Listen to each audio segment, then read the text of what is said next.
Hello everyone, welcome to our channel teachers creator. आज की class में हम चैप्टर नंबर 18, 19 एंड 20 देखेंगे, जिसमें सेंट्रल टेंडेंसी के डिफरेंट क्वेश्चंस हैं, यानी कि विचलन है, माध्य है। ठीक है, तो ये सभी पॉइंट्स हम डिस्कस करेंगे चैप्टर 18, 19 एंड 20 में।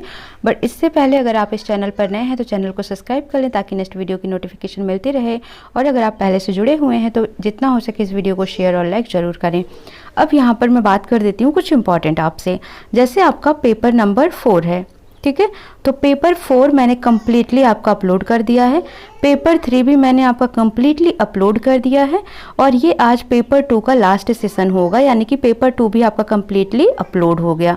ठीक है, अब बचता है पेपर 1। पेपर 1 में भी आपकी 10 वीडियो अपलोड हैं, बट उसको मैं फिर से एक बार अपलोड कर दूंगी, सभी वीडियोस को डिस्कस कर दूंगी आपसे। ठीक है, यहाँ पर जो पेपर 2 है, पेपर 2 के अगर आपको कॉन्सेप्ट भी पढ़ने हैं तो आप प्लेलिस्ट है असेसमेंट फॉर लर्निंग, वहाँ पर जाकर आप टॉपिक वाइज अपने पेपर के क्वेश्चंस को देख सकते हैं, टॉपिक को समझ सकते हैं। जैसे सेंट्रल टेंडेंसी हो गई, विचलन हो गया, ठीक है, परसेंटाइल हो गया, ये यूनिट 4 के जितने भी टॉपिक हैं, असेसमेंट हो गया, समेटिव फॉर्मेटिव असेसमेंट क्या होते हैं, क्वालिटेटिव क्वांटिटेटिव असेसमेंट क्या होते हैं, आप ये समझ सकते हैं। असेसमेंट इवैल्यूएशन, इनमें डिफरेंस क्या, आप ये समझ सकते हैं। वहाँ से सीसी क्या है, कॉन्टिन्यूस कॉम्प्रिहेंसिव इवैल्यूएशन क्या है, तो ये सभी टॉपिक मैंने वहाँ पर डिटेल में डिस्कस किया है।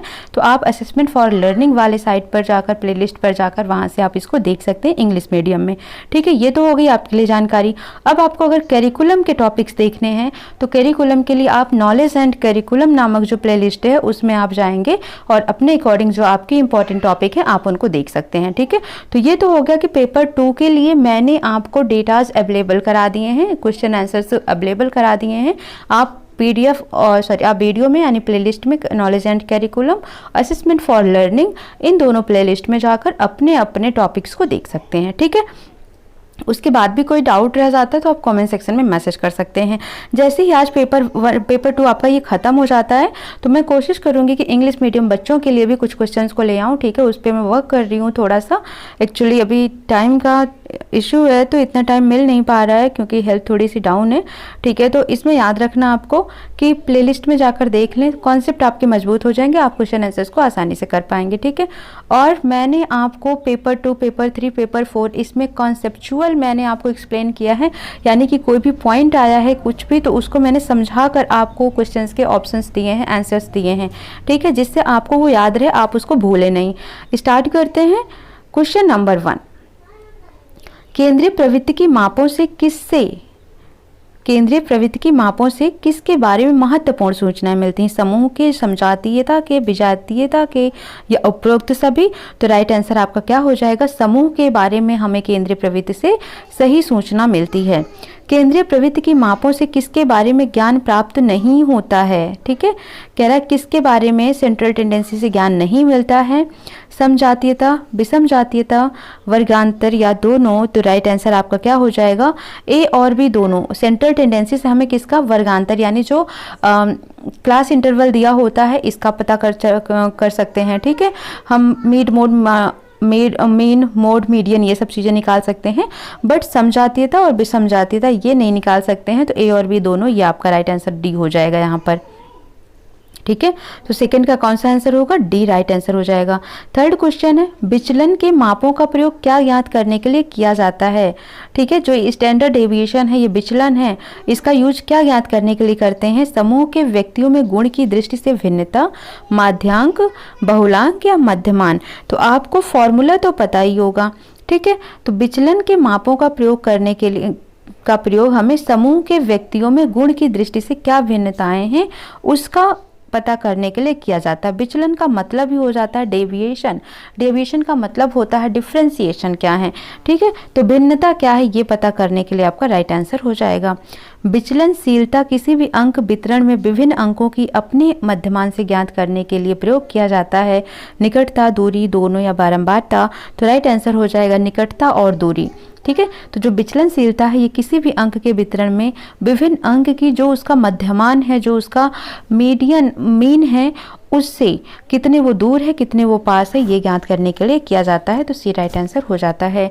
जब एक अंक वितरण में अपने मध्यमान में अपेक्षाकृत निकट रहते हैं तो अंकों की विचलनशीलता क्या होती है? अब यहाँ पर समझो, जैसे जो हम ये निकालते हैं विचलन, डेविएशन जो हम निकालते हैं ये मीन से, ठीक है, कितने पास है या कितने दूर है ये पता करने के लिए किया जाता है। अब जब ये जो अंक वितरण है ये अपने मीन के ज़्यादा निकट हैं, तो इसका मतलब जो इसका विचलन है वो कैसा होगा, कम होगा, ठीक है। तो विचलन जितना ही कम होगा वह अपने मध्यमान के उतना ही निकट होगा, विचलन जितना ही ज़्यादा होगा वह अपने मध्यमान से उतना ही दूर होगा। जैसे दूसरा क्वेश्चन है, जब विभिन्न अंक अपने मध्यमान से दूर दूर फैले रहते हैं तो वितरण की विचलनशीलता क्या होगी। अब दूर दूर है तो क्या होंगे, अधिक होंगे। विचलनशीलता का अर्थ प्राप्तांकों के वितरण या फैलाव से है। यह फैलाव प्राप्तांकों की केंद्रीय प्रवृत्ति के चारों ओर होता है। यह कथन किसका है, ठीक है, तो यह कथन किसका है, तो राइट आंसर आपका हो जाएगा यहाँ पर गैरेट। विचलनशीलता वह अभिसीमा है जिसके अंतर्गत अंक अपने मध्यमान से नीचे और ऊपर की ओर वितरित या विचलित रहते हैं। यह कथन किसने कहा है, तो राइट आंसर हो जाएगा आपका लिंडक्यूस्ट ने कहा है। 9 नंबर क्वेश्चन देखिए, विचलन के मापों की सहायता से किसी समूह के किस गुण को ज्ञात किया जा सकता है, तो राइट आंसर आपका हो जाएगा समजातीयता और विषमजातीयता, दोनों ही इसका राइट आंसर हो जाएगा, ठीक है। यहाँ क्या पूछा गया, अब यहाँ ध्यान से देना, विचलन के मापों की सहायता से किसी समूह के किस गुण की, तो समूह की बात हो गई, तो समूह समजातीय समूह है, होमोजीनस है या हेट्रोजीनस है, एक ही ग्रुप के हैं अलग अलग ग्रुप के हैं, ये चीज़ें हमको पता चल जाती है। तो किसी भी समूह के किस गुण का पता चलता है, समजातीयता और विषमजातीयता दोनों, तो सी इसका राइट आंसर हो जाता है। शिक्षा के क्षेत्र में किसी समूह के किस गुण को समझाना आवश्यक होता है, तो शिक्षा के क्षेत्र की बात करें तो समजातीयता और विषमजातीयता दोनों को ही समझाना आवश्यक होता है, सो इसका राइट आंसर सी हो जाएगा। सजातीय समूह के बच्चों को किस समानता के कारण पढ़ाना आसान हो जाता है, तो राइट आंसर है बुद्धि, रुचि, योग्यता, तो उपरोक्त सभी। यानी सजातीय समूह के बच्चे ये होते हैं कि जिनके सोचने की लेवल, समझने की लेवल, ठीक है, वो एक जैसी है, तो उनको जब एक ग्रुप में रख के पढ़ाया जाता है तो उनकी बुद्धि, रुचि, योग्यता ये सभी क्या होते हैं, लगभग समान होते हैं, जिसके कारण उनको समजातीय बोल दिया जाता है। और ऐसे बच्चों को पढ़ाना थोड़ा आसान हो जाता है क्योंकि उनमें समानता होती है। विजातीय समूह के बच्चों को पढ़ाना और सिखाना कठिन होता है, क्यों, अंतर अधिक होता है, अंतर कम होता है, समानता के कारण या उपरोक्त कोई नहीं, तो राइट आंसर ये हो जाता है विजातीय, यानी अलग अलग इंटरेस्ट के बच्चे हैं, किसी की बुद्धि ज़्यादा है, किसी की कम है, किसी की रुचि ज़्यादा है, किसी की कम है, किसी की योग्यता कुछ और है, किसी की कुछ और है, तो जब ये अंतर अधिक हो जाता है ना तो इसे बोलते हैं विजातीय समूह, और ऐसे बच्चों को पढ़ाना और सिखाना थोड़ा कठिन होता है। विचलन के मापों के प्रकार हैं, तो विचलन के मापों के प्रकार क्या क्या हैं, प्रसार, मध्यमान विचलन, चतुर्थांश विचलन या उपरोक्त सभी, तो राइट आंसर आपका हो जाएगा उपरोक्त सभी। प्रसार रेंज बोलते हैं जिसको, ठीक है, मध्यमान विचलन, ठीक है, स्टैंडर्ड डेविएशन होता है और एक सेंट्रल डेविएशन होता है, चतुर्थांश जिसको हम क्वार्टाइल डेविएशन कहते हैं, ठीक है। तो ये सभी जो हैं विचलन के मापों के प्रकार हैं। विचलन के मापों में सबसे सरल माप क्या होता है, सबसे आसान मैं बताऊं ना तो प्रसार होता है, यानी रेंज निकालना होता है। जैसे आपको दे दिया गया 12, 14, 15, 16, 18, आपसे बोला गया कि इसका प्रसार क्या होगा, तो जो हाईएस्ट डेटा होगा, जो लोवेस्ट डेटा होगा, इनको माइनस कर दो, तो 18 माइनस 12 कर दीजिए, इसका आंसर आ जाएगा 6, यही इसका रेंज हो जाएगा, यही इसका प्रसार हो जाएगा, ठीक है। तो सबसे सरल माप है विचलन का क्या निकालना, प्रसार निकालना। कौन विचलनशीलता का प्रकार नहीं है, तो क्या नहीं है, प्रसार तो है ही है, ठीक है, मध्यमान विचलन, मध्यांक विचलन, मानक विचलन। तो अभी यहाँ पर मैंने आपको क्या बताया, जो स्टैंडर्ड डेविएशन है मानक विचलन उसको कहा जाता है, सेंट्रल डेविएशन को मध्यमान विचलन कहा जाता है, रेंज को प्रसार कहा जाता है। तो क्या नहीं होना चाहिए फिर, मध्यांक विचलन, ये नहीं है इसका प्रकार।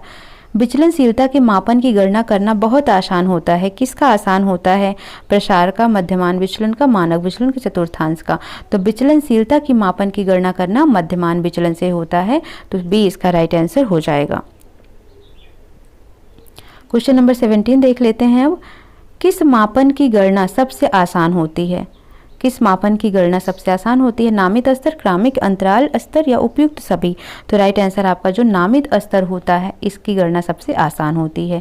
विचलनशीलता वह सीमा है जिसमें प्राप्तांक अपने मध्यमान के ऊपर एवं नीचे की ओर वितरित या विचलित रहते हैं। यह कथन किसने कहा है, तो इसको कहा है लिंडक्यूस्ट ने, ये दोबारा से क्वेश्चन रिपीट हो गया है। चतुर्थांश विचलन का दूसरा नाम क्या है? चतुर्थांश विचलन, जिसको इंग्लिश में क्वार्टाइल डेविएशन बोला जाता है, तो याद रखना इसका दूसरा नाम है अर्ध मध्यमान चतुर्थांश प्रसार। ठीक है, अर्ध मध्यमान, क्योंकि जो विचलन है वो मध्यमान होता है, माध्यांक विचलन नहीं होता है। ठीक है, तो आपको क्या करना है, तो यहाँ पर भी माध्यांक विचलन हो गया, यहाँ पर भी माध्यांक, ये मध्यमान है, लेकिन ये कैसा होगा, अर्ध मध्यमान चतुर्थांश प्रसार। तो राइट आंसर हो जाएगा आपका बी। मानक विचलन का सूत्र क्या होता है? तो याद कर लो इसको या नोट कर लो आप इसको। स्टैंडर्ड डेविएशन जो होता है इज इक्वल टू होता है I under root summation F D square upon N, यानी कि ये क्या हो जाता है, मीन हो जाता है, minus summation F D square upon N square, तो ये हो जाता है under root mean minus mean bar का होल स्क्वायर। ठीक है, तो इस तरीके से याद रख लेना आप इसको। नेक्स्ट आता है विचलन का सर्वोत्तम माप है प्रसार, मानक विचलन, मध्यमान विचलन, चतुर्थांश विचलन। तो सर्वोत्तम की बात करते हैं तो मानक विचलन जो होता है ये सबसे उपयुक्त माना जाता है। मध्यमान का प्रयोग होता है कहाँ पर होता है? मानक विचलन में, चतुर्थांश विचलन में, मध्यमान विचलन में, या दोनों में ही होता है। तो राइट आंसर हो जाएगा जो मध्यमान है इसका जो प्रयोग है वो कहाँ पर होता है? तो चतुर्थांश विचलन में, मानक और मध्यमान दोनों ही विचलन में मध्यमान का प्रयोग होता है। नेक्स्ट 23, चतुर्थांश विचलन होता है प्रथम एवं तृतीय चतुर्थांश के अंतर का आधा, प्रथम और चतुर्थ चतुर्थांश के अंतर का आधा, द्वितीय एवं चतुर्थ चतुर्थांश के अंतर का आधा, या तृतीय एवं चतुर्थ चतुर्थांश के अंतर का आधा। तो डियर स्टूडेंट क्या हो जाएगा, तृतीय और चतुर्थ चतुर्थांश के अंतर के आधे को ही चतुर्थांश विचलन बोला जाता है। अंक वितरण का सबसे अधिक प्रतिनिधित्व निम्नलिखित में से कौन करता है? तो याद रखना जो चतुर्थांश विचलन होता है, क्वार्टाइल डेविएशन होता है, अंक वितरण का सबसे अधिक प्रतिनिधित्व यही करता है। किसने कहा था मानक एक विशिष्ट संख्या द्वारा किसी खास परीक्षण पर औसत या विशेष अंक होता है? तो ये कहा था फ्रीमैन ने। ठीक है, तो इस तरीके से आपके टोटल 25 क्वेश्चन किए हैं हमने चैप्टर नंबर 18 के। अब हम देखते हैं चैप्टर नंबर 19। अब यहाँ पर देखो क्या है, कोरिलेशन है। कोरिलेशंस का मतलब क्या होता है? तो सबसे पहले यही समझ लो, कोरिलेशन होता है सहसंबंध। कैसे दो डेटाज का एक दूसरे के साथ संबंध है, यानी जो ये होता है सिंबल, ये कोरिलेशंस को दिखाता है, इनके बीच में क्या रिलेशन है, ये कहलाता है सहसंबंध यानी कि कोरिलेशंस। ठीक है, तो आज की क्लास में 19 चैप्टर में हम पढ़ेंगे यही। तो स्टार्ट करते हैं इसको। पहला क्वेश्चन हम देखेंगे, शिक्षा तथा मनोविज्ञान में कार्य कारण संबंधों को समझा जा सकता है। तो जो शिक्षा और मनोविज्ञान है इसमें कार्य कारण संबंध को हम सहसंबंध सिद्धांत से समझते हैं। सहसंबंध विधि का उपयोग किया जाता है, किसमें किया जाता है? तो शैक्षिक समस्या के समाधान में या शैक्षिक समस्या के अध्ययन में हम सहसंबंध विधि का उपयोग करते हैं। दो चल राशियों का पारस्परिक संबंध क्या कहलाता है? सहसंबंध कहलाता है। किससे यह ज्ञात होता है कि दो गुण कितनी मात्रा में एक दूसरे पर निर्भर हैं? तो किससे पता चलता है? सहसंबंध से ही पता चलता है। सहसंबंध का उद्देश्य दो चल राशियों में पाई जाने वाली संबंध की मात्रा का पता लगाना होता है। यह किसने कहा? फर्ग्यूसन ने कहा कि सहसंबंध ये है कि जो दो चल राशियां हैं वो कैसे कितनी मात्रा में एक दूसरे से संबंधित हैं, ये फर्ग्यूसन ने कहा। सहसंबंध दो चल राशियों में पाए जाने वाले संयुक्त संबंध की ओर संकेत करता है, यह किसने कहा? लेथरॉय ने कहा। सहसंबंध गुणांक एक ऐसी संख्या है जो यह बताती है कि वस्तुएं या दो चर की किस सीमा, मतलब जो यह बताती है कि वस्तुएं या दो चर किस सीमा तक संबंधित हैं। चर में परिवर्तन कर लेने पर किस सीमा तक दूसरे चर में परिवर्तन होता है। यानी कि अगर हम ए और बी की बात करें तो ए में आपने इंक्रीज किया 10% का, तो बी में भी 10% का इंक्रीज होता है या इससे ज़्यादा का होता है। तो ये परिवर्तन पता करने के लिए ही सहसंबंध गुणांक का यूज किया जाता है। यह परिभाषा किसने दी थी? तो गिलफोर्ड ने दी थी। यदि दो चरों के बीच सहसंबंध गुणांक का मान ज्ञात हो तो उसमें एक चर राशि का मूल्य मालूम हो तो दूसरी चर राशि के विषय में भविष्यवाणी की जा सकती है। अब आपको पता है इनके बीच में एक रिलेशन है, इसका आपको पता है मूल्य, तो आप इसकी भी तो जान सकते हैं ना कि क्या मूल्य होगा इसका, तो भविष्यवाणी आप कर सकते हैं कि इसका इतना ही होगा। तो यह कथन किसने कहा था? तो यह कथन कहा था जेपी डेसी ने। उसके बाद है नेक्स्ट क्वेश्चन, यदि एक चर राशि में वृद्धि करने पर दूसरी चर राशि में वृद्धि होती है तो यह किस प्रकार का संबंध होता है? तो इसको हम बोलते हैं अनुलोम संबंध। जब एक में हम वृद्धि करें और दूसरे में भी वृद्धि हो तो इसको हम क्या बोलते हैं? अनुलोम संबंध बोलते हैं। ठीक है। 10वां है, यदि एक चर को घटा देने से दूसरी चर राशि भी घट जाती है। एक को हमने घटाया, जैसे ये ए है ये बी है, इसमें हमने 10 रुपये की कमी करी तो इसमें भी 10 रुपये की कमी आ गई, तो इसमें अगर हमने 10 की वृद्धि करी तो इसमें भी 10 की वृद्धि हो गई। तो जो दोनों में सेम हो रहा है वो क्या कहलाता है, धनात्मक संबंध। और अगर एक को हमने बढ़ाया और दूसरा कम हो गया, एक को घटाया तो दूसरा ज़्यादा हो गया, तो ये जो संबंध होता है इसको ऋणात्मक संबंध कहते हैं। लेकिन यहाँ पर एक को घटा रहे हैं तो दूसरी भी घट जा रही है, तो इसको क्या बोलेंगे, धनात्मक संबंध कहते हैं। क्वेश्चन नंबर 11 है। 11 नंबर क्वेश्चन देख लेते हैं। सहसंबंध दो चरों में पाए जाने वाले संयुक्त संबंध की ओर संकेत करता है। यह कथन किसका है, तो यह कथन है लैथरॉप का। तर्कयुक्त समानता विधि संबंधित है किससे, विश्वसनीयता से, वैधता से या मानकों से, तो राइट आंसर हो जाएगा मानकों से। नंबर 13 देख लेते हैं। वाह्य कसौटी पर आधारित कितने प्रकार की वैधता होती है, 3 प्रकार की। विश्वसनीयता गुणांक को प्रभावित करने वाला कारक है, तो जो विश्वसनीयता गुणांक को प्रभावित करने वाला कारक होता है वह है अभिप्रसार, अनुमान लगाना, परीक्षण की लंबाई, उपयुक्त सभी, तो राइट आंसर हो जाएगा उपयुक्त सभी। ठीक है, समझ आ गया होगा आपको। अब हम देखते हैं क्वेश्चन नंबर 15, यानी कि क्यू का अर्थ क्या है, तो 25वां प्रतिशतांक शतांक जो होता है वो इसका राइट आंसर हो जाएगा। नेक्स्ट है सहसंबंध गुणांक होता है, कैसा होता है, गुणात्मक होता है। निम्नलिखित में कौन से संबंधित नहीं है, सामान्य प्रारूप विधि, परीक्षण पुनर्परीक्षण विधि, तर्कयुक्त समानता विधि या कारक विश्लेषण विधि, तो राइट आंसर हो जाएगा कारक विश्लेषण विधि, क्योंकि ये होता है आपका संश्लेषण विश्लेषण बट कारक विश्लेषण विधि नहीं होता है, तो राइट आंसर हो जाएगा कारक विश्लेषण। सहसंबंध गुणांक की न्यूनतम सीमा कितनी होती है, तो इसका राइट आंसर हो जाएगा -1। सहसंबंध गुणांक का महत्व है भविष्य का कथन करने के लिए, कारक विश्लेषण के लिए, शैक्षिक निर्देशन या उपयुक्त सभी, तो राइट आंसर हो जाएगा आपका उपयुक्त सभी। कोटि अंतर विधि किसने दी थी, स्पेयरमैन, कार्ल पियर्सन, गैरेट या स्कैटर, तो राइट आंसर हो जाएगा स्पेयरमैन ने दिया था। नाउ क्वेश्चन नंबर हम देखेंगे 21। कौन सी वैधता की आंतरिक कसौटी है, सक्रिय वैधता, अवयव वैधता, रूप वैधता या अन्वय वैधता, तो राइट आंसर हो जाएगा आपका डी, अन्वय वैधता। 22वां नंबर क्वेश्चन। किसी परीक्षण की कारक वैधता का अर्थ इस परीक्षण तथा अनेक परीक्षणों के समूह या व्यवहार के अन्य समान अवयवों से संबंध होता है, यह किसने कहा है, तो इसको कहा है एनास्तानी ने। ठीक है, फिर आता है एनास्तासी के बाद कोटि अंतर विधि द्वारा सहसंबंध गुणांक का सूत्र क्या है, तो इसको याद रख लो, ये फॉर्मूला ही याद कर लो आप। Rho is equal to 1 - 6 summation D square upon N square -1। ठीक है, और ये मैंने करा रखा है आपको, आप चाहेंगे कोरिलेशंस टॉपिक तो मैंने असेसमेंट फॉर लर्निंग में करा दिया, आप वहाँ पर जाकर पढ़ लें कॉन्सेप्चुअल, ताकि आपका ये पॉइंट अच्छे से तैयार हो जाए, क्योंकि ये रटने वाली चीज़ें नहीं है, ये मैथमेटिकल चीज़ें हैं, तो आप इनको अच्छे से समझ सकते हैं। ठीक है, तो आई होप ये आपको समझ आ गया होगा।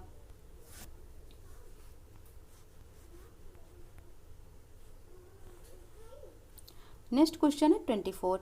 कौन परीक्षण की विश्वसनीयता ज्ञात करने की सापेक्षिक विधि नहीं है, समांतर प्रारूप विधि, अर्धविच्छेदन, मानक की मानक त्रुटि, तर्कयुक्त समानता विधि, तो राइट ऑप्शन हो जाएगा ए, समांतर प्रारूप विधि। प्रतिशतांक दिए हुए प्राप्तांकों के पैमाने पर वह मूल्य होता है जिसके नीचे किसी भी प्रतिशत में केसेज दिए जाते हैं, किसने कहा था, इसको गैरेट ने कहा था। यानी जो परसेंटाइल होता है ना, परसेंटेज से थोड़ा अलग होता है। जैसे आपका जो ये क्या बोलते हैं, rank, all India rank decide किया जाता है, तो वो क्या होता है, परसेंटाइल होता है। जैसे आपका परसेंटाइल 15 आ गया, तो इसका मतलब ये हो गया कि आप कितने लोगों से ऊपर हैं, 15 लोगों से ऊपर हैं, और आपसे नीचे कितने लोग हैं, 85 लोग हैं, तो ये होता है प्रतिशतांक। ठीक है, P25 का क्या अर्थ है, तो नीचे के 25% अंक इसका हो गया। ठीक है, निम्नलिखित में से कौन संबंधित नहीं है, जैसे हमने आपको बोला कि 15, तो 15 में ये हमको पता चलेगा हम 15वें स्थान पर हैं। ठीक है, हमसे नीचे कितने हैं और हमसे ऊपर, यानी कि तो जो ऊपर होंगे हमसे ऊपर कितने परसेंटेज हैं, 85%, हमसे नीचे कितने, 15%, तो P25 का अर्थ भी यही हो गया, नीचे के 25% अंक। निम्नलिखित में कौन से संबंधित नहीं है, तो जो गुणात्मक सहसंबंध है ये संबंधित नहीं है, क्योंकि जीरो कोरिलेशन होता है, पॉजिटिव कोरिलेशन होता है, नेगेटिव कोरिलेशन होता है, लेकिन गुणात्मक कोई सहसंबंध नहीं होता। जैसे पॉजिटिव में क्या होता है, एक डेटा बढ़ा तो दूसरा भी बढ़ गया, तो इनके बीच का जो सहसंबंध हुआ वो क्या होता है, धनात्मक। ऋणात्मक हो गया, जैसे एक को बढ़ाया हमने तो दूसरा क्या हुआ, घट गया, तो इनके बीच का सहसंबंध ऋणात्मक संबंध हो जाता है। शून्य सहसंबंध, जैसे किसी एक को कुछ बोलो तो दूसरे पर कोई फर्क ही ना पड़े, तो वो कैसा संबंध होता है, जीरो कोरिलेशन होता है।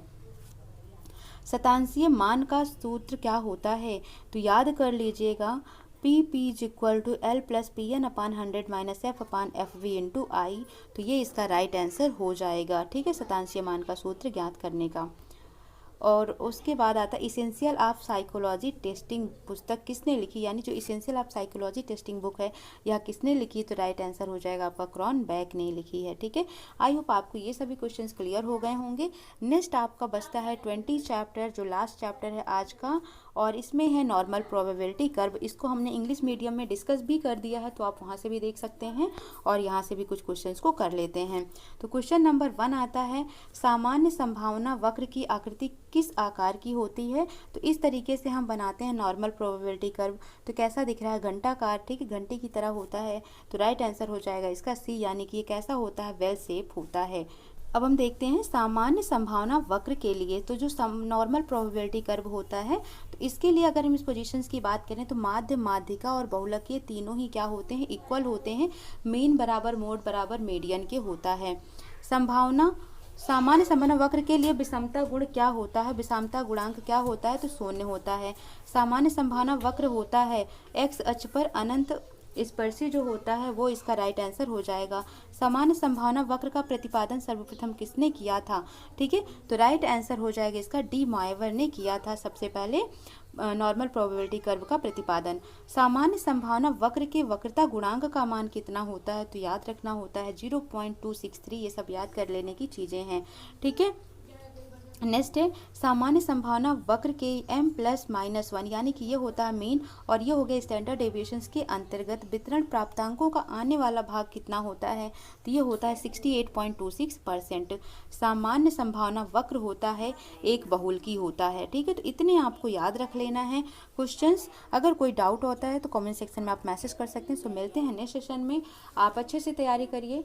ठीक है, इसके आपको इंग्लिश मीडियम की भी मैं क्लासेस प्रोवाइड कर दूंगी, इंग्लिश लेक्चर भी बहुत जल्द, यानी कि आज से ही अपलोड होनी शुरू हो जाएंगी। बस आप लोगों का सपोर्ट प्यार चाहिए, और जितना हो सके यार सब्सक्राइबर और व्यूज़ बढ़ाइए। ठीक है, क्योंकि तभी मोटिवेशन मिलता है, काम करने का मन करता है। ठीक है, सो मिलते हैं नेक्स्ट सेशन में। Thank you for watching.